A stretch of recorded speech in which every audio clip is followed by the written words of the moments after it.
Seja bem-vindo a mais um episódio do Conexão BI, o podcast da Bluehain Inc. que te aproxima, você incorporador, construtor, as melhores práticas de gestão de empresas e também de especialistas em cada uma das multidisciplinas que compõem o mercado imobiliário da nossa região. Hoje temos um assunto muito especial para tratar aqui que faz parte do dia a dia de qualquer incorporação imobiliária. Vamos falar sobre direito imobiliário e para nos ajudar temos uma especialista, a Janaína Valenzuela, especialista em direito imobiliário, já com uma carreira que iniciou no Rio Grande do Sul e hoje ela atua aqui em Balneário Camboriú, mas com empresas nas diversas regiões e cidades do nosso estado e aqui do nosso país. Janaína, muito obrigado por ter vindo, por compartilhar aqui conosco a sua expertise. Seja bem-vinda. Muito obrigada pelo convite. Espero que eu possa contribuir um pouquinho hoje com um foco mais direcionado à visão, estratégia e jurídica das incorporações e das construções, né, da área aí, da construção civil, que é bem pujante aqui na nossa região. Fantástico. A Janaína não só tem essa vertente no direito imobiliário, mas também conhece muito da área empresarial. Jana, conta para nós um pouco dessa tua jornada, né? O que que te faz especialista, qual que é o teu diferencial, o que que te torna uma profissional da qualidade que você é hoje?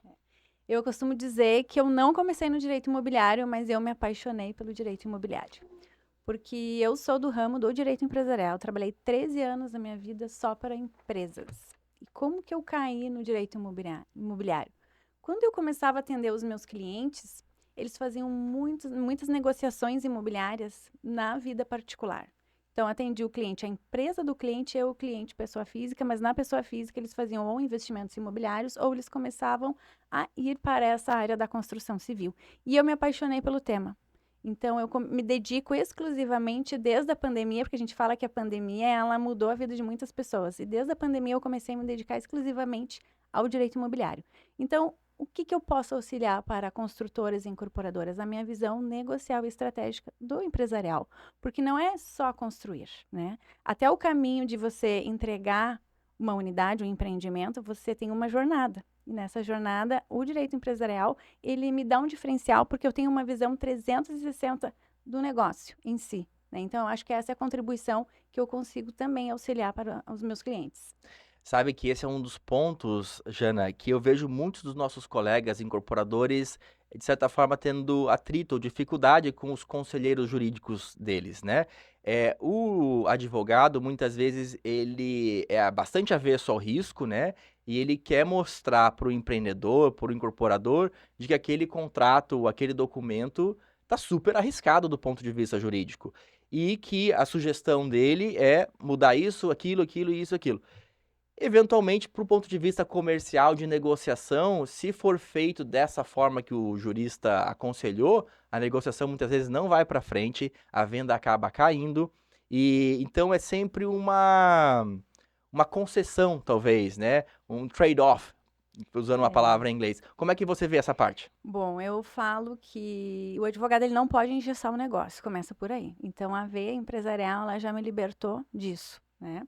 O que que acontece? Qual é o dever do advogado? O advogado ele tem que passar para o cliente dele todas as situações de eventual risco, mas nem tudo vai dar errado. Então, assim, o dever do advogado é ele passar para o cliente, ele ter consciência do que ele está fazendo, deixar a escolha a critério dele, né, que é o cliente que vai decidir. Se ele decidir de uma outra posição, o dever do advogado, principalmente no direito imobiliário, é o seguinte: vamos seguir assim? Vamos. Se der problema, a saída é essa. Essa segurança que o incorporador e o construtor têm que ter. Né? Não, se for seguir a risca, tudo, né? Não desenvolve em qualquer área, né? Não só na construção civil. Mas tu precisa ter essa liberdade. Eu vou fazer assim, eu posso assumir algum pequeno risco, mas e se der algum problema, qual é a minha saída? Aí é que o advogado entra. Porque daí ele vai te dar o respaldo, ó. Vamos liberar, vamos seguir, vamos fazer assim. Se der problema, a nossa saída é por aqui.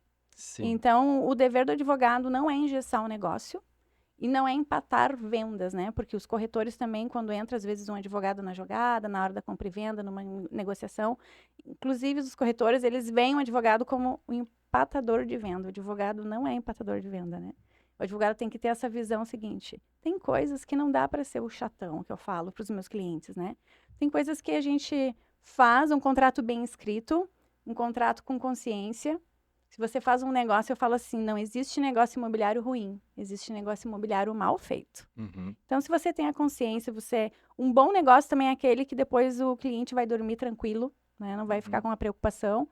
E assim, tudo dá para fazer, desde que você tenha consciência dos riscos e saber se der alguma coisa errada, qual é o caminho que você vai seguir. O Sim. segredo é esse. Sim, essa é uma coisa que eu falo muito para os meus clientes e colegas, né, incorporadores.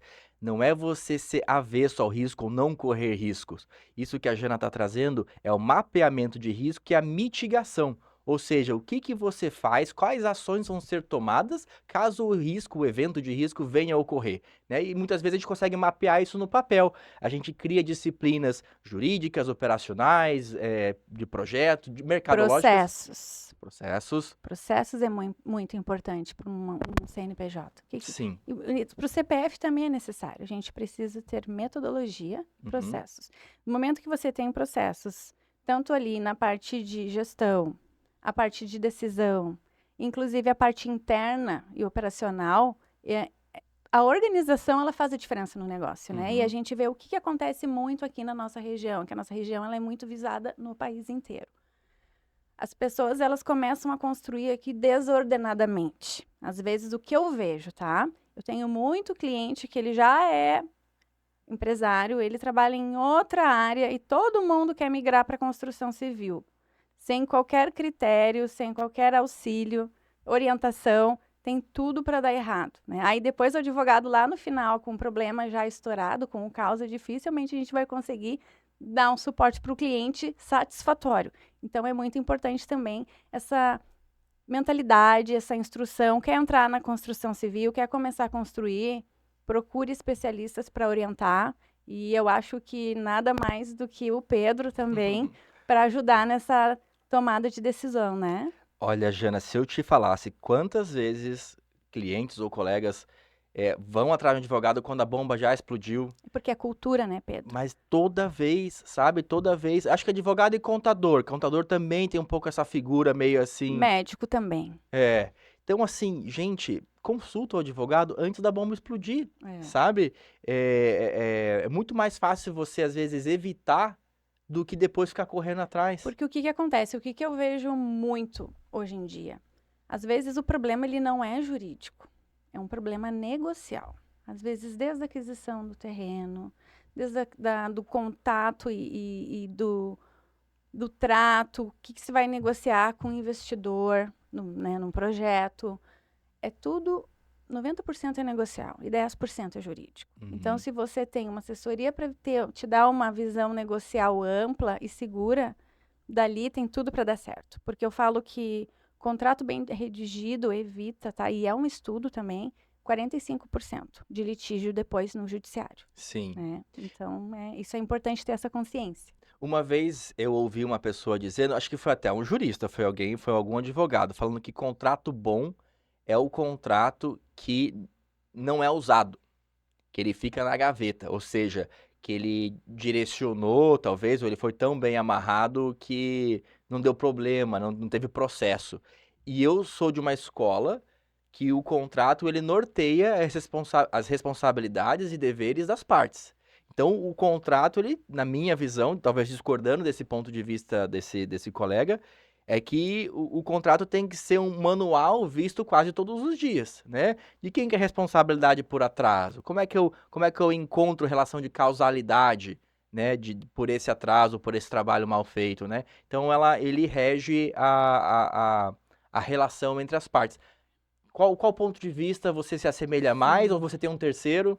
Meu ponto de vista é o seguinte, infelizmente não existe mais negociação no fio do bigode. E não existe contrato subentendido. O contrato ele pode ser redundante, mas ele tem que estar bem escrito. Por quê? O contrato ele não tem que servir só para mim e para você que fizemos o negócio. O terceiro que não participou daquilo ali, se ele ler, ele vai entender. E o que acontece? Quando as pessoas elas brigam, quando as pessoas se desentendem, o que sobra é o que está escrito no papel. Então, o contrato ele precisa, sim, estar bem redigido, porque o contrato nada mais é do que você prever situações que podem dar errado. E aí vai Sim. estar lá, ali escrito as responsabilidades, multas, né, cobrança, possibilidade de desfazimento. Então, são todas as situações que têm que ser previstas. Se der errado, o bom contrato realmente é não usá-lo, né? Que nem eu falo. Tem situações que a gente pode passar por cima? Tem. Se não usar, vai dar tudo certo. Mas se precisar usar, já vai estar ali escrito. Sim. Eu acho que esse ponto que você trouxe, importantíssimo, né? É, frequentemente a gente tem que buscar financiamento, por exemplo, né? Busca um credor. Esse credor vai querer ver o contrato que a gente tem com o permutante. Ele vai querer antecipar os recebíveis de um comprador que tem um contrato bem protegido, né? Uhum. Então, sim, o contrato ele serve para terceiros também verificar que tem uma governança, que tem uma determinação de responsabilidade e tem a segurança jurídica, né? Exatamente. Eu até vou dar um exemplo que eu gosto de contar. O legal é o que Os advogado causos. tem muitos causos. Muitos. Eu tenho um cliente que ele não era da construção civil, né, da área da saúde, ele é a esposa dele, eles começaram a investir. Então, eles entraram como incorporadores, investidores, e o construtor dele era o amigo da cerveja do final de semana. E o que que acontece? Eles não fizeram um contrato.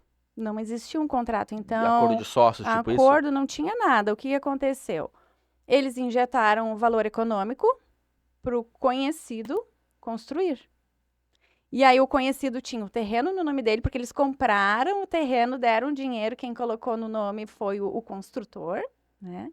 E o que que aconteceu no meio da obra? Se desentenderam. E ficou tudo no nome de um E deles. estava tudo em nome do construtor, mas os recursos financeiros das pessoas que não tinham vínculo nenhum. E aí o cliente me ligou dia 23 de dezembro para eu tentar resolver. Eu consegui resolver juridicamente. Eu fiquei uns 2 dias pensando na melhor técnica jurídica, porque já era para pagar incêndio. Mas o que a gente conseguiu? A gente conseguiu fazer um acerto neste caso, daí não tinha nada jurídico, foi negociação, para não levar para o judiciário, fizemos um acerto. O meu cliente entregou até o carro dele para tirar o construtor da jogada. E a gente fez um documento que o construtor ele fez uma cessão de direitos, Uhum. ele deu quitação na parte da obra e ele passou uma procuração daí para o meu cliente poder vender as unidades que na verdade eram dele. Então, Sim. assim, não existe nada no fio do bigode. Sim. Amizade, amizade, negócios à parte. Eu acho que tem que fazer tudo separado, né? Não adianta. E aproveitando que a gente está falando desses desafios, né, ou dessas conflitos, quais são os desafios mais frequentes no mundo da incorporação, no mundo dos imóveis, hoje em Sim, dia? nós temos vários, né? Primeira coisa não é tão da minha área, mas é do negócio, é o investimento, né? Aí às vezes você consegue um investimento financeiro, aí você precisa dar início ao projeto, que primeiro ele vem de uma ideia para depois colocar ele na prática. Segundo, aquisições diárias, contratos de permutas, né? Tem que ser contratos bem feitos também. Por quê? Porque geralmente quando você vai permutar, você vai pagar em unidade. Sim. Só que o que acontece? A unidade, se tudo der certo, ela é entregue em 4 a 5 anos lá na frente. Sim. E a gente depende de várias situações externas, inclusive políticas, que podem dar várias coisas erradas lá na frente. Ter compliance. Por quê? Você quer pegar dinheiro no mercado, né? Dinheiro no banco. Você precisa ter organização, você precisa expor os seus dados, né? E um contrato de pré-venda bem feito também, que ele tenha técnica jurídica, por quê, tá? Porque na incorporação imobiliária, a gente tem uma lei da incorporação imobiliária. Sim. E a lei, ela já prevê tudo que tem que ser feito, inclusive o que tem que constar no contrato por desistência do comprador. Tem várias situações que não tem que inventar a roda. O que eu vejo muito aqui na região, tá? Uma miscelânea de coisas jurídicas dentro de um contrato de pré-venda, né? Que seria um contrato de imóvel ainda em lançamento. Gente, não tem que inventar a roda, só tem que fazer o básico bem feito. Porque isso aqui é o seguinte, tu pega um cliente que é mais exigente, o cliente vai ter o advogado dele, o cliente vai submeter aquele contrato ao advogado, e aí ele vai começar a ver um monte de coisa errada naquele contrato, inclusive a incorporadora ou construtora, ela cai no conceito do cliente. Eu sei porque eu também atendo esses clientes high ticket, e eu Sim. também venho esses contratos para eu analisar. Sim. Então, assim, uma coisa bem importante com a permuta, né? Você é só incorporadora, você vai vender a unidade que ainda não tem incorporação imobiliária, você precisa fazer um vínculo com o permutante naquele contrato, porque você está vendendo uma unidade futura que ainda nem foi construída, mas você tem que mostrar para o cliente que você tem um vínculo com aquela pessoa do lote ou do terreno. E o que eu vejo muitas vezes, vem só a incorporação imobiliária e de um terreno de terceiro que nem está no contrato. Eu conheço vários casos, inclusive aqui na nossa região, que em tese é ah, tão bem vista pelo resto do Brasil, né? Sim. Mas que não tem incorporação, né? Que depois não consegue fazer a individualização das matrículas. Como é que é? Existe mesmo isso? Ou são poucos casos que a gente fica sabendo, são poucos casos muito alarmantes, ou são muitos casos e realmente a impressão que a gente tem é fidedigna de que são vários? Isso é uma questão política, tá? Porque o que que acontece? No momento em que há construções desordenadas no ambiente, que aqui nós temos bastante isso acontecendo em Itapema, né? Construções desordenadas, isso tende a vir a ocorrer. Balneário Camboriú tem imóveis irregulares sem incorporação imobiliária, mas são imóveis que são mais antigos. Mais antigos. Aham. Então, isso inicia numa questão política e até da liberação, né, da prefeitura, né? Então, eu vejo muito isso, é de manter uma trava para realmente começar a liberar obras de construtoras que têm capacidade, até em razão do abandono de obra, tá? Mas o que eu vejo hoje na mudança da lei da incorporação imobiliária é transparência. A lei, ela exige que as incorporadoras e construtoras sejam transparentes. Por quê? Porque tem que dar uma segurança jurídica para o consumidor final, que é quem está comprando o imóvel. Então, todas as modificações, as últimas modificações da lei de incorporações imobiliárias, elas focam muito nisso. Na transparência e para a segurança no consumidor final, que é quem vai comprar a unidade lá no fim.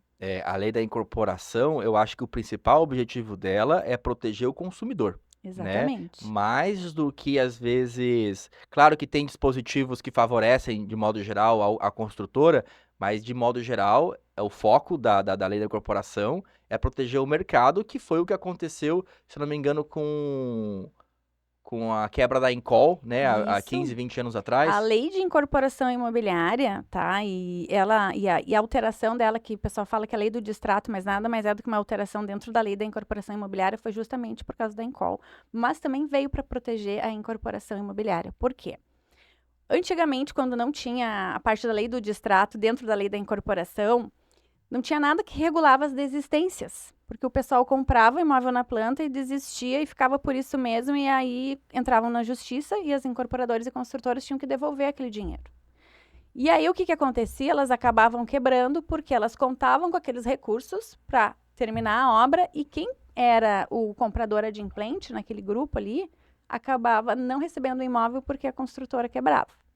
A lei de incorporação imobiliária se adaptou em 2018 e ela regula toda a parte do distrato. Então, hoje, assim, se você compra um imóvel na planta e há muita inadimplência, então, assim, 90% dos casos de distrato é inadimplência do comprador. Então, hoje, são previstas multas que vão de 25% a 50% quando há um distrato. Por quê? Porque daí a construtora, ela tem essa multa e ela consegue ter um valor para ela não ficar tão descapitalizada até ela conseguir revender aquela unidade por retomada. Então, assim, hoje tem multa de 25% e o imóvel com patrimônio de afetação, que é aquele imóvel que todos os valores que são da compra, eles têm que ser investidos naquela unidade. Se aquele empreendimento ele é afetado, né? Tem o patrimônio de afetação, um registro disso, a construtora incorporadora pode cobrar até 50% dos valores que a pessoa pagou em caso de desistência. Isso dá um fôlego para a construtora, para ela continuar construindo, entregar o imóvel, inclusive, para os outros compradores adimplentes e tentar revender o imóvel para terceiro. E não só isso, né? Ele não precisa devolver esses 50% remanescente no ato, né? Na hora, ele pode devolver quando o fluxo de caixa dele está mais aliviado. Na verdade, ele tem que, a partir do distrato, é até 60 dias, pela lei. tá? É que culturalmente, em contratos, principalmente aqui na região, se tem uma prática de até 24 parcelas, Sim. tá? Mas aí tudo é negociável, né? O que que acontece? Por que que eu falo que tudo é negociação? Um cliente meu tinha comprado um imóvel, uma cobertura na Brava, e ele pagava uma parcela bem alta, só que o balão dele era mais alto ainda. Então, o empresário, ele se apertou, ele não conseguiu pagar o balão, e ele estava inadimplente, e a construtora queria retomar o imóvel. Nós fizemos uma negociação para o cliente não sofrer a multa, porque ele ia perder dinheiro. A gente conseguiu fazer com que ele rescindisse aquele contrato, mas ele pegou uma unidade menor no mesmo empreendimento. Então, ele conseguiu aproveitar os valores que ele já tinha pago, conseguiu refazer o valor do balão e seguir com o contrato. Com a outra unidade, Com a no outra caso. unidade, uma unidade mais em conta. Então, tudo é negociação. Mas também a gente levou um tempinho aí para ficar bom para todo mundo, no caso, né? Essa parte, essa dissonância talvez, né? Essa aparente contradição entre o que o contrato fala. Você exemplificou com 24 meses a devolução do dinheiro, no caso de patrimônio de afetação, contra a exigência da lei de 60 dias. Uhum. Nesse caso, a lei não impera? Não, tu pode perguntar se no contrato é escrito uma coisa diferente da lei da incorporação, o que que vale? Ah, sim. E deixa eu perguntar, se porventura o contrato tiver escrito uma coisa diferente da lei da incorporação, o que vale, como é que isso se ajusta juridicamente? Bom, primeira coisa, a gente tem que fazer uma avaliação. Quem que está do outro lado do contrato? É o consumidor final ou não? Porque para o consumidor final se aplica o Código de Defesa do Consumidor, né? Então, assim, vai ser avaliado pelo juiz o Código de Defesa do Consumidor juntamente com a Lei de Incorporação Imobiliária. E daí o que vale, o que é mais benéfico para o consumidor e o que está na lei. Tá? Então, a gente sempre precisa fazer essa diferenciação. Mas uma coisa que eu vejo muito aqui na região que a gente tem que tomar cuidado é o seguinte: imóveis em pré-lançamento, tá? Eu vejo que nos contratos constam que o material publicitário não vincula aquele contrato. O material publicitário, ele vincula sim. Como não tem incorporação imobiliária ainda, a incorporadora e construtora, ela pode fazer pequenos ajustes no empreendimento, mas ela não pode trocar muita coisa. Ele não pode fugir muito daquilo ali que ela vendeu. Então, sim, propaganda vincula o contrato. Então, tu tem que entregar aquilo que tu prometeu dentro daquele contexto. Outra coisa que eu vejo muito, o permutante, às vezes, ele não faz parte do contrato, mas o permutante tem que, pelo menos, assinar como anuente, quando o permutante é terceiro, tá? Isso é bem importante. E a questão dos prazos, se der algum problema e tiver um prazo diferente do prazo que está na lei, o juiz vai entender que tem que ser aplicada a lei. Que é mais benéfico para o consumidor. E o que eu vejo hoje, né? O prazo para atraso na obra, por exemplo. A lei, ela te dá mais 180 dias do prazo previsto em contrato para dar aquela folga para a construtora e para a incorporadora, tá? Mas se você usou 180, você está nos 181 dias, já é inadimplência. Mas aí, o que a lei de incorporação imobiliária também prevê? Eu posso atrasar e eu vou pagar 0,5% ao mês em cima de um cálculo do valor pago do cliente, como se fosse uma multa. E daí, se você atrasou a obra, você já pode se antecipar. Por quê? Porque o cliente também, você atrasou a obra, mas o cliente também está pagando a parcela ainda. O cliente não quitou, muitas vezes. Então, assim, entrego a chave para o cliente, faço o cálculo da multa ali e já faço uma negociação para abater o que eu teria que pagar para ele desses meses em atraso, eu desconto do saldo devedor dele. Sim. Então, já correr na frente para fazer um acordo, não deixar isso estourar na justiça, porque acabam estourando muitos processos e são sempre pelos mesmos motivos. Então, frequentemente são os mesmos problemas, né? Você comentou da possibilidade, né, do construtora não entregar no prazo. E se por acaso a construtora alterar demais o projeto, mudar a quantidade de quartos, mudar a privativa, como é que ela faz? Ela já vendeu talvez 30%, 50% das unidades? Primeira coisa, vai para negociação.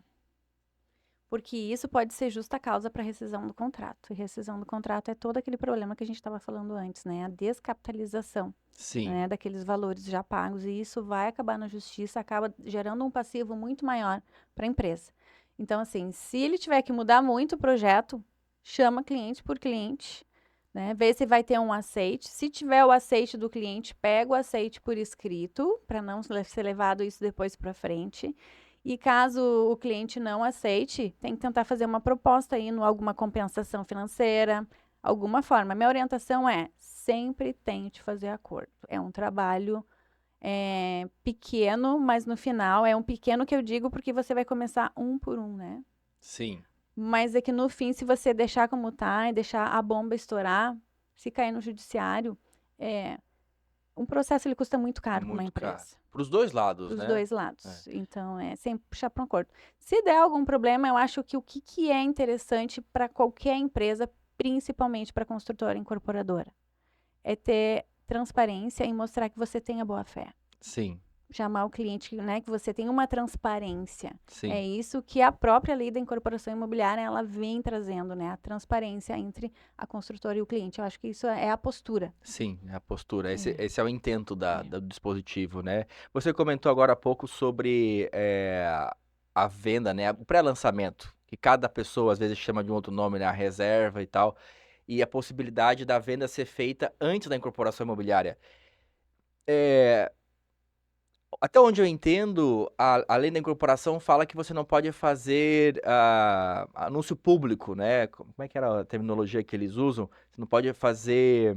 Alienação. Não é alienação, acho que não é a palavra que eu tô querendo. Você não pode fazer. Publicidade? Vamos dizer assim, você não pode vender para um público, para massa em geral, para o público em geral, antes de incorporar, né? Uhum. Mas agora há pouco você falou que isso existe, isso tá. Tem respaldo legal, não tem? O que caracteriza uma venda? O que caracteriza uma reserva? Comenta um pouco pra gente sobre isso aí. Claro, eu vou comentar, porque é o seguinte, a gente tem o que a gente estava falando antes, a gente tem o que está escrito na lei e a gente tem a realidade. Desculpa, acho que eu lembrei a terminologia. Oferta pública. Oferta pública é colocar um imóvel no mercado, Isso. né? Mas a gente tem duas situações, o que está na lei e a vida real, tá? Pela lei, se não tem incorporação imobiliária, não pode ter promessa de compra e venda e não pode ter venda, tá? Sim. Isso aí é crime contra a economia popular. Tá? E a venda é a transferência de dinheiro? Ofertar, por exemplo, você tem um pré-lançamento e você, inclusive, denomina o contrato como promessa de compra e venda. Sim. Mas promessa de compra e venda do quê? Se não saiu nada do papel ainda. Sim. Você está vendendo um futuro empreendimento. Então, assim, você está vendendo uma fração ideal daquele empreendimento que será caracterizado pela unidade tal, tá? Mas o que acontece? O termo de reserva nada mais foi do que uma saída jurídica aqui de Balneário Camboriú, né, de uma construtora bem famosa, que ele só trocou o nome do contrato. Então, seria assim, eu estou reservando, eu entrei na fila para quando tiver incorporação imobiliária, eu fazer a promessa de compra e venda da unidade. Então, o certo é isso. Mas o que acontece hoje em dia? As pessoas precisam vender, as construtoras se capitalizar, e isso acontece todos os dias aqui, é a nossa realidade. Então, assim, aquilo que eu falei, dá para fazer? Dá, mas o que eu falo? Para o cliente final, quando ele vai procurar, sempre procura uma construtora séria, uma construtora que já entregou outras unidades, até para você ver a qualidade do que ela entrega. Sim. E o histórico, né? A gente sempre também tem que dar uma avaliada no histórico. Hoje, tá? Eu posso te dizer que é feita o pré-lançamento, existe, tá? Mas o que acontece? Você tem que adequar ele dentro da realidade. Então, usar a terminologia correta é um primeiro passo, tá? Você está fazendo ali, você é o incorporador, não é o dono do terreno. Coloca o dono do terreno como permutante anuente. Porque você vai construir uma coisa, mas em cima do quê? Do terreno terceiro tem que estar no contrato, né? Então, e são as boas práticas de mercado, porque daí você mostra a transparência. Sim. Né? Então, é um contexto, você adaptar a realidade dentro do teu contexto, trazendo ali, não ficar tão fora da lei. Entendi. E quais são as consequências? Vamos supor que esse empreendedor opte por gerar grandes fluxos de dinheiro antes da incorporação e ele faz grandes entradas e vende, faz oferta pública. Ele responde criminalmente ou ele pode responder criminalmente também? Sim, ele pode responder criminalmente, daí é feita uma denúncia pelo Ministério Público. né? Uhum. Então, daí ele pode, inclusive, né, ser multado.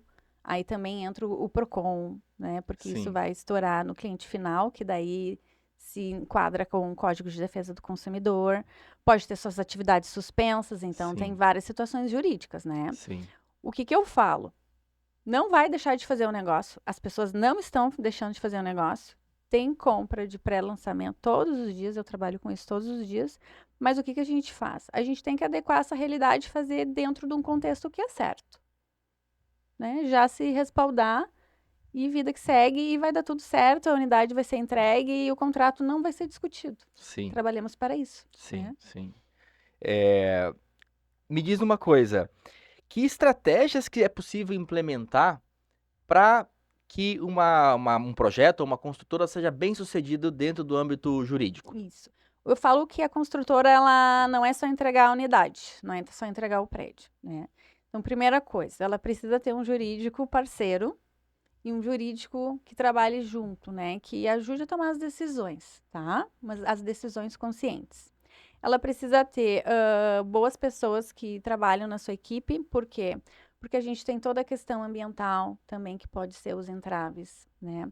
Temos as questões de regularização dos imóveis junto à prefeitura e registro de imóveis. Precisa ter equipe, pessoas também, né? Precisa ter processos, organização interna, Sim, né? E outra coisa, boas práticas, porque não é a minha área trabalhista, mas há muitos problemas trabalhistas também. Porque durante a obra, a gente precisa ter segurança do trabalho bem definida, pessoas que cuidam da equipe, né, dos trabalhadores, porque passivos trabalhistas também acabam prejudicando o fluxo financeiro de empresa, porque é um processo muito rápido, né? uhum, Precisamos de contratos bem feitos, que tragam menos discussões judiciais lá na frente. sim, A gente precisa de equipe, de pessoas, de estrutura e de processos. Eu acho que esse é um bom caminho. sim, sim. Bom, vou aproveitar a deixa que você já deu aqui, né? Quem quiser instalar processos operacionais, monitoramento financeiro, contábil, planejamento, entender esses escasamentos de fluxo de caixa, acha a Bluehem pelas redes sociais, que é nisso que a gente trabalha, né. Com Então, certeza. nunca é um trabalho sozinho, eu sempre recomendo a participação de É profissionais. multidisciplinar. Com certeza. E é por isso que a gente está aqui no Conexão BI, né, para a gente aproximar essa disciplinaridade. Então eu conheço um pouco sobre a parte de incorporação, um pouco sobre a parte de permuta, mas quem vai redigir um ótimo contrato não sou eu, vai ser uma advogada que nem a Jana, né. Jana, a gente está se encaminhando aqui para o final, mas eu quero levantar um tema polêmico antes da gente encerrar.